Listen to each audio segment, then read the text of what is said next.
З примопредаванням будоваліща направені перші крочі у пририхтуванню терену за розчищування руїнок старого будинку нашої медійної хижі. Naredni korak mobilizacija još mehanizacije. Najchodzací kročaj mobilizácia vecej mechanizácii ešte robotníkov i finalizácia budovateľnej ohrady.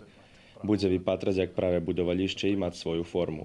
Odeské ľudní rušíme so zozbiljnými robotami rozčisťovania i keď še raz ruši, ned na zadok. На терену були й особи задлужені за піротехнічне надпатрання, котрі перевіряють, чи коло і у будинку іще є неексплодiraні проєктили. Mi smo prvo pregledali ovdje. Mi perše šitsko prepatreli, oni ne mohli ani prísť robiť, pokle mi ne prepatreli, ta sme i napisali, že šitsko bezpečné. A keď počnú robiť, po odrezanú hlibinu vezo znova prepatrime.